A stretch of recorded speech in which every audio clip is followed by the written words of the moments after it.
Takbo sa kabukiran ang ating pahirapan.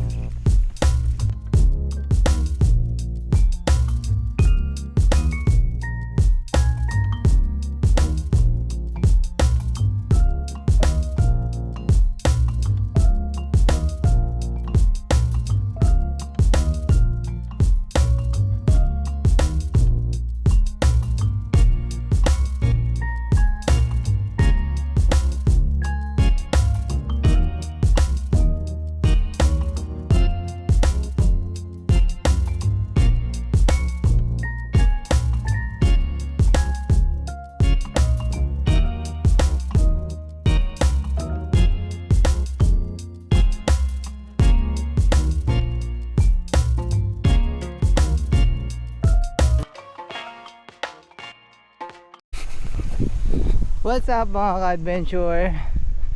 Another day, another episode ng ating adventure. Ngayon, takbo tayo. Running running adventure. Dito pa rin sa amin, sa Banahaw. Takbo tayo ng 18 kilometers. LSD. Preparation doon sa ultramarathon sa May. Madayo pa naman, pero maganda na rin yung prepared tayo kaysa sa hindi. So sama kayo sa kalokohan ko. Takbo tayo 18 kilometers dito pa rin sa Banahaw. So stay tuned, sama lang kayo sa akin, sama kayo sa pagod ko, sama kayo sa hingal ko.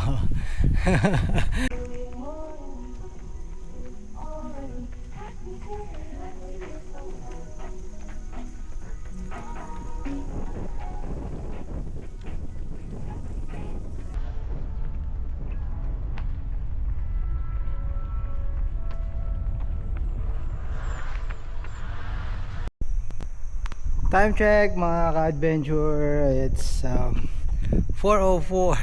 Ang bagal natin. And then meron akong nararamdaman na hindi maganda dito sa shoes ko. Parang sa bagay matagal na to ang problema kasi baka magka-injury ako, kaya dinadahan-dahan ko lang. Hindi naman tayo nagmamadali. Ang feeling ko ma-injury ako dito sa sapatos na to. Mayroon kasi akong parang phobia. Ang tagal din kasi magpagaling ng injury. Naabot ng 2 months, 3 months may takbo ako. Baka mahirap pilitin. Yun, share lang. Nandito na nga tayo sa sinasabi nilang view deck. Ito yung may kapihan, kainan. Kung kayo makakapunta dito sa Raya, try nyo pumunta dito sa view deck. Tapos ito, kikita nyo, yan o, mga lettuce yan. Sarap kainin. Welcome. Ako nga kakanta.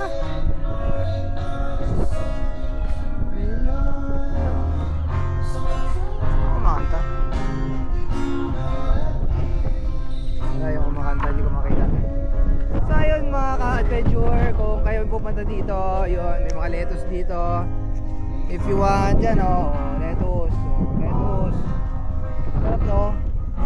Parang gusto ko nung bunutin. Sa ganda ng view. Kung makikita nyo, yun yung that's Lucena. Mga palayan dyan sa Sariaya, that's part of Sariaya.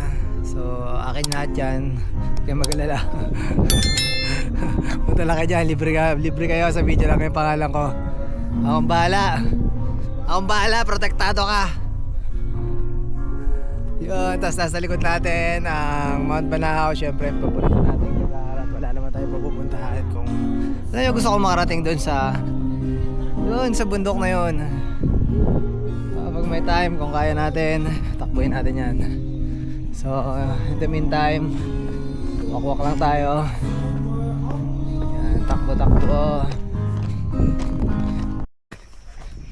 Hindi mo nakaka 1 hour na tayo, nakaka 5 kilometro pa lang tayo. Yun sa bagay kasi pataas to. Tapos parang hindi talaga ako komportable sa sapatos. Ay nako, tumatapos ko kaya yung 18, parang hindi.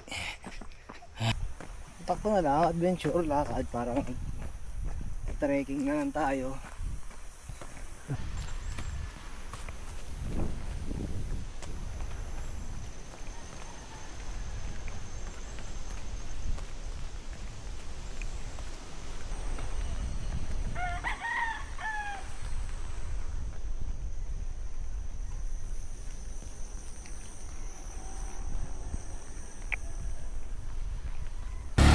Time check po, 5:28, naka 10 kilometers and 10 kilometers may na tayo. Hindi ko alam kung kaya ko pang makabot yung last 8 kilometers. Hapon na. Pero kung kaya natin, susubukan natin. Siyempre. Kaya pa naman, kaso ang problema ko lang talaga, masakit sa paa yung sapatos. Ay. Hinahabol?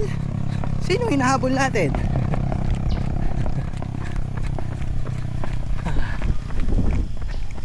Tayo sa TR4, naka 12 kilometers na tayo. Problema, balik na tayo sa bahay. Talagang hindi talaga komportable yung sapatos. May masakit na sa paa ko, para ako magkakapaltos. Ang sakit. Ano? So yun lang mga ka-adventure. Kung nakarating ka na sa parte ng video na to, palagi ko sinasabi maraming salamat sa inyo. Maraming salamat sa pagsubaybay sa mga adventure ko. Kung bago ka sa channel ko, at gusto mo yung mga ganitong video, sports, cycling, family adventure, so any kind of adventure, nature tripping, nature adventure, mga ganon,